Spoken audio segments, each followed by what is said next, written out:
Hello and welcome. In this lecture we will discuss about function in Python. तो पहले हम देखते हैं कि फंक्शन कैसे डिफाइन करते हैं पाइथन के अंदर। तो जो डेफ है, जो DEF है, वो है कीवर्ड फंक्शन को डिफाइन करने के लिए, और बाकी फंक्शन नेम जो आप कोई भी देना चाहें और पैरामीटर्स, इसके अंदर कुछ भी आप पैरामीटर पास कर सकते हैं। फिर उसके बाद ये कोलन लगा के देन ये जो है इसको इंटेंडेशन कहते हैं। यहाँ पे इंटेंडेशन ज़रूरी है, ठीक है। जैसे अपन लूपिंग में इंटेंडेशन करते हैं वैसे ही यहाँ पे भी इंटेंडेशन ज़रूरी है, ताकि पता चल सके कि ये फंक्शन कहाँ तक एंड हो सकता है, ताकि अगर जहाँ जैसे इंटेंडेशन ख़त्म होता है तो हमको पता चल जाएगा कि इस पर्टिकुलर ब्लॉक या फंक्शन का एंड हो गया, ठीक है। तो ये तो खाली डिफाइन था। अब देखते हैं कि ना फंक्शन वैसे तो बेसिकली 4 तरह के होते हैं। जैसे आपने C++ में देखा होगा कि without argument without return type, with argument without return type, with argument with return type and without argument with return type. इस तरह के 4 होते हैं। तो पहले हम देखते हैं कि with no parameters and no return type, यानी कोई भी पैरामीटर पास नहीं करेंगे और कोई भी रिटर्न नहीं करेंगे वैल्यू फंक्शन में। तो इसको करने के लिए सिंपल डेफ कीवर्ड यूज़ करते हैं। फिर उसके बाद फंक्शन का नेम, यहाँ पे कोई हम कीवर्ड या कोई भी मतलब कुछ भी फंक्शन या आर्ग्यूमेंट नहीं डालेंगे और सीधा स्टेटमेंट। जैसे कि ये एग्जांपल है डेफ हेलो, जैसे कि मुझे हेलो प्रिंट करना है, मैंने इसके अंदर यहाँ कुछ आर्ग्यूमेंट नहीं डाला या कोई पैरामीटर पास नहीं किया, ठीक है। तो ये सिंपल विदाउट पैरामीटर है और ये प्रिंट हेलो। जैसे ये फंक्शन कॉल होगा यहाँ पे हेलो प्रिंट हो जाएगा, जैसे ये हो गया। तो अगर मैं इसको एक बार और रन करके देखता हूँ तो ये हेलो प्रिंट कर दिया, ठीक है। उसके बाद यहाँ पे अगर मैं इसमें देखता हूँ तो यहाँ पे मैंने कोई रिटर्न नहीं किया, सिर्फ प्रिंट ही हुआ है। तो ये हो गया with no parameter and no return type.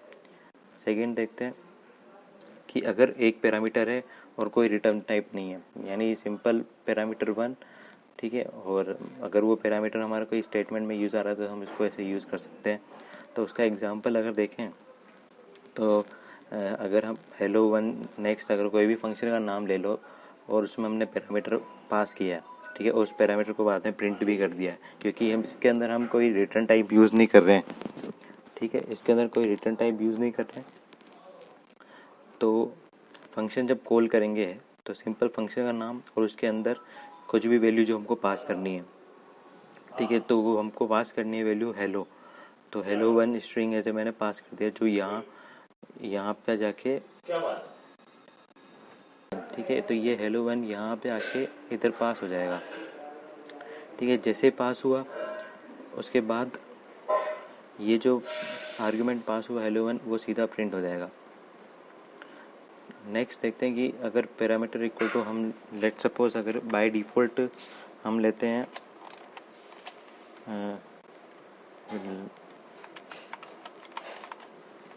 जैसे कि ये ले लिया मैंने किसी का भी नाम, मेरा नाम ले लिया मतलब, ठीक है। तो और फिर मैं इसको रन कराता हूँ तो ये देखो, अगर मैंने इस हेलो टू जो ये पहले वाला है, ठीक है, तो इसमें मैंने कुछ पास नहीं किया तो बाय डिफ़ॉल्ट क्या प्रिंट कर रहा है ये हिमांशु, क्योंकि बाय डिफ़ॉल्ट पैरामीटर 1 है। और अगर मैंने ऐसे कुछ पास किया भी है, ठीक है, तो वो एज ए पैरम 1 में सेट हो जाएगा और फिर पैरम 1 की वैल्यू चेंज हो जाएगी, हिमांशु की जगह हेलो 2 हो जाएगा, ठीक है।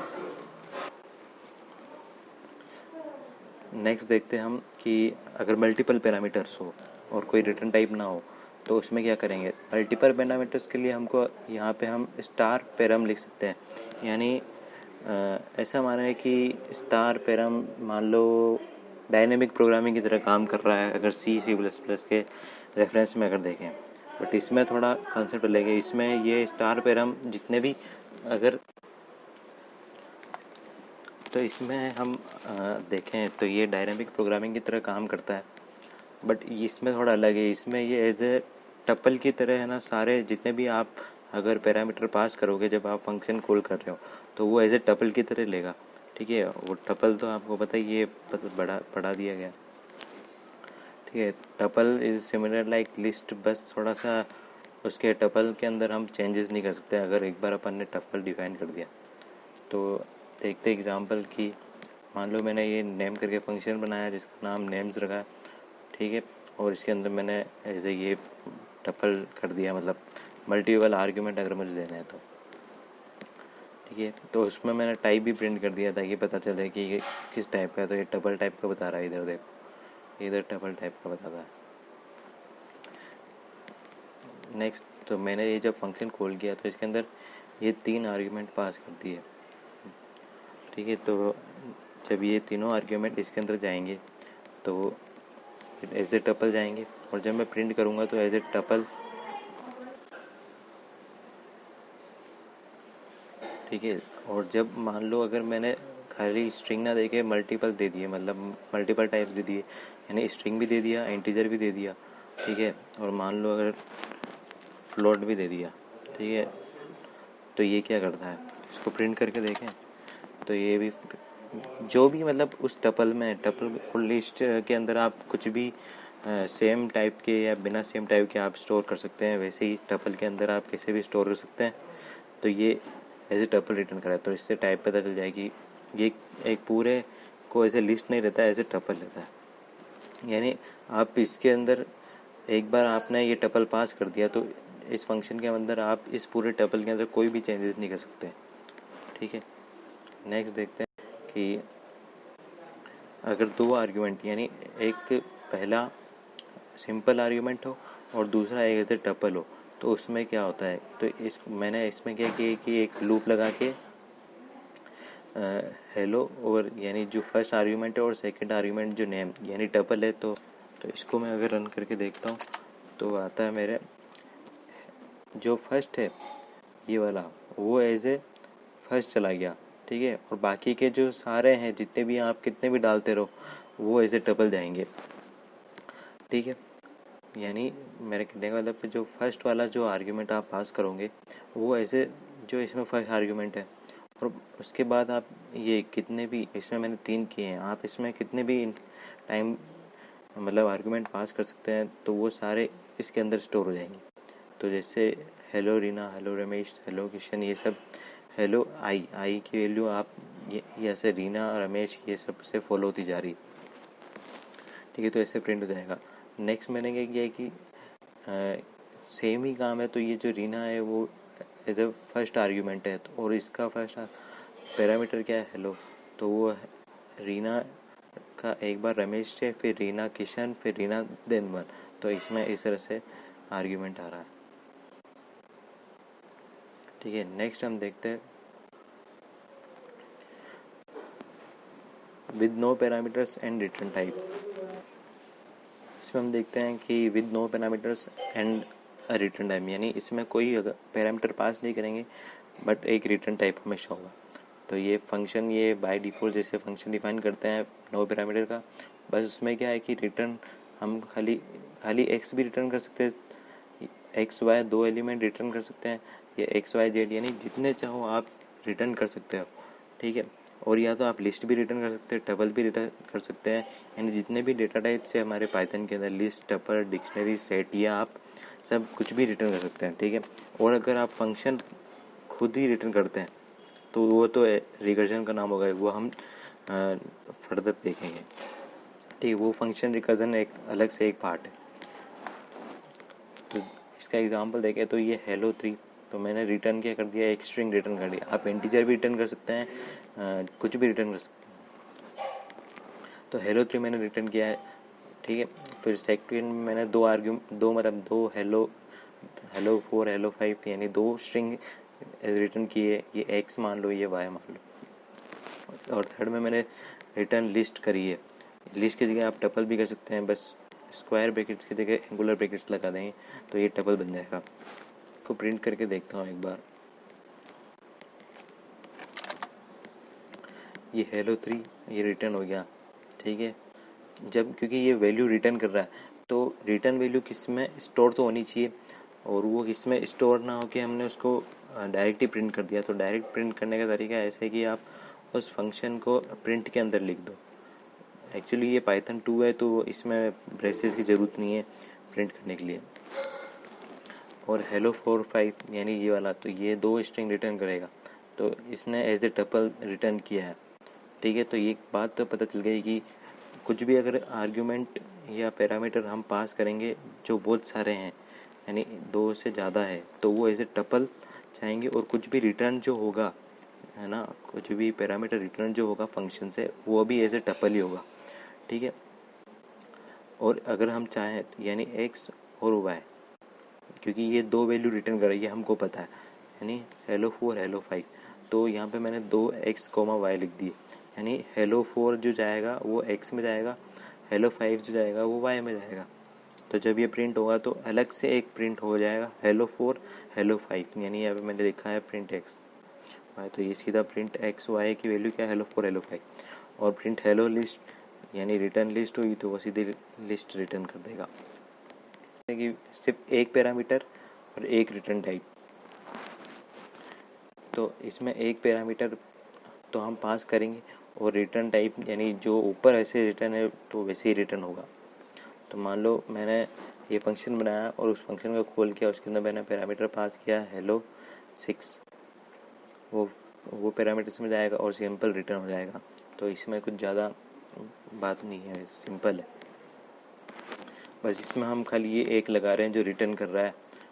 ठीक है, और उस रिटर्न की वैल्यू सेव करेंगे तो प्रिंट करनी पड़ेगी। ठीक है, नेक्स्ट देखते हैं पोजिशनल पैरामीटर, यानी क्या होता है कि अगर आप ना जब पैरामीटर में वैल्यू पास कर रहे हैं उनकी पोजीशन बदल दें और तो क्या होगा, वैल्यू भी बदलेगी। तो मान लो दो मैंने नंबर का सम लिया है और उनकी बाय डिफ़ॉल्ट वैल्यू दे दी है 5 और 7 ए और बी, और मैंने प्रिंट भी किया है ताकि पता चले कि ए क्या है बी क्या है, और रिटर्न मैंने किया है a+b। ठीक है, अब सम करता हूँ कि मैंने 10 और 11, ठीक है, तो 10 तो बाय डिफ़ॉल्ट ए में चला जाएगा और 11 बाय डिफ़ॉल्ट बी में चला जाएगा। ठीक है, तो उसका आउटपुट आएगा a = 10 b = 11, तो आउटपुट आएगा सम, यानी रिटर्न सम कर रहा है तो 21 एज ए सम आ गया। ठीक है, नेक्स्ट हम देखते हैं a = 5 b = 6।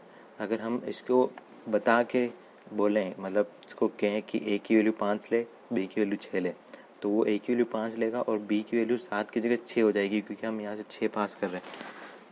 तो यहाँ पे a की वैल्यू 5, b की वैल्यू 6, तो टोटल 11। और अगर मैं यहाँ पे चेंज कर दिया, मैंने यहाँ पे मैंने किया b = 5 एंड a = 6। ठीक है, तो यहाँ मैंने इनकी पोजीशन बदल दी, तो b = 5, हमने बोल दिया कि b की वैल्यू 5 लेनी है, तो b की वैल्यू वो 5 लेगा। बल्कि और c में क्या होता है कि यहाँ पे आप c, तो b = 5 जाएगा। ठीक है, तो यहाँ b = 5 हमने पास किया, तो ये a के अंदर जाके सेव नहीं होगा, ये b के अंदर जाके ये सेव होगा, और a = 6 हमने पास किया है, तो ये b = 7 में जाके सेव नहीं होगा, a = 5 में जाके सेव होगा। तो उसका आउटपुट देखें, तो a = 6 एंड b = 5। ठीक है, तो पता चल गया कि a = 6 हमने जो पास किया वो a = 6 ही है, और b = हमने जो ये 5 पास किया है वो b = 5 ही है। तो ये हम देख सकते हैं कि a = 6 एंड b = 5, तो सम आ गया 11। और अगर मैं 0 6 यानी पास करता हूँ तो सिंपल ये a में जाएगा और ये b में जाएगा। और अगर मैं कुछ नहीं पास करता हूँ तो बाय डिफ़ॉल्ट क्या होता है, बाय डिफ़ॉल्ट वैल्यू हमने क्या सेट करेगी 5 एंड 7, तो इन दोनों का ही सम आ जाएगा, जैसे कि ये इसमें a = अब देखते हैं फंक्शन रिकर्जन, यानी रिकर्जन, फंक्शन रिकर्जन का मतलब है कि फंक्शन अपने आप को ही बार बार कॉल करता है जब तक कोई कंडीशन ब्रेक ना हो जाए। यानी फंक्शन को रिकर्सिव बनाने के लिए एक कंडीशन ज़रूरी है ताकि वो फंक्शन ब्रेक हो। अगर फंक्शन ब्रेक ही नहीं होगा, यानी वो कंडीशन अगर तक पहुँचेगा ही नहीं, तो वो इनफाइनाइट लूप के अंदर फंस जाएगा और इससे हमारी मेमोरी भी क्रैश हो सकती है। तो उसको रोकने के लिए एक कंडीशन ज़रूरी है। ठीक है, जैसे और उसको अगर इसका हम देखें कि सिंटेक्स कैसा है, तो सिंपल है सिंटेक्स भी, बस हमको रिटर्न क्या करना है, एक फंक्शन का नाम, यानी उसी फंक्शन को वापस रिटर्न करना है। अगर देखें कि फैक्टोरियल कैसे काउंट करें फंक्शन रिकर्जन से, तो फैक्टोरियल हम क्या करेंगे कि जैसे वैल्यू एक कम करते जाएंगे, ताकि जैसे जैसे वैल्यू कम होती जाएगी वो लास्ट डिजिट 1 या 0 तक पहुंचेगा। जैसे 1 या 0 कुछ ऐसा आ जाता है जो मतलब जो सबसे कम है, ऐसा पहुंच जाता है तो अब हम कंडीशन ब्रेक कर देंगे। फैक्टोरियल के अंदर क्या 0 से अगर मल्टीप्लाई कर देंगे एंड में तो वो पूरी टर्म 0 हो जाएगी। तो जो लास्ट है तो उसको 1 रखना है ताकि पूरी जो टर्म है फैक्टोरियल के अंदर वो मल्टीप्लाइड रहे और उसका आउटपुट हमें मिले। ठीक है, तो जैसे ही वैल्यू नंबर हमारा क्या 1 पहुंच जाएगा, यानी मैंने मान लो 5 पास किया और वो एक कम होता जाएगा कम होता जाएगा कम होता जाएगा। फैक्टोरियल में ऐसे होता है ना कि 5 4 3 2 1 एंड 0, तो 0 फैक्टोरियल तो 1 होता है बाय डिफ़ॉल्ट। बट इसमें थोड़ा अलग है क्योंकि अगर 0 की वैल्यू आप उन सबसे मल्टीप्लाई कर देंगे तो वो पूरी टर्म 0 हो जाएगी। तो हम को सिर्फ लास्ट 1 तक ही जाना है। तो जैसे ही 1 पहुँचते तो हम रिटर्न 1 कर देंगे। अगर हमको सम करना है अप टू मान लो n नंबर तक, तो क्या करना है कि 1 + 2 + 3 ऐसे करना है। बट ये तो इंक्रीमेंट हो रहा है तो ऐसा ज़रूरी नहीं है कि हमेशा हमको इंक्रीमेंट ही लेना है या डिक्रीमेंट ही लेना है। अगर आप चाहो तो कंडीशन डाल सकते हो कि n इक्वल टू, मान लो आपको 10 तक का सम चाहिए तो n इक्वल टू 10 आता है तो आप रिटर्न 10 कर दो। तो और इसकी वैल्यू 1 से प्लस करते करते जाओ। जब आप फंक्शन कॉल कर रहे हो n-1 कर रहा हूँ मैं यहाँ पे क्योंकि मैं 10 9 8 7 6 कम हो रहा, ठीक है, कम करने की कोशिश कर रहा हूँ। और उन सब जैसे ही मेरा 0 पहुँच जाएगा तो मैं उन सब का सम ले लूँगा एक साथ। बट आप चाहे तो 0 1 2 3 से इंक्रीमेंट होते हुए मतलब या इंक्रीजिंग ऑर्डर में भी कर सकते हैं। So guys this is all about function in Python. So thank you guys.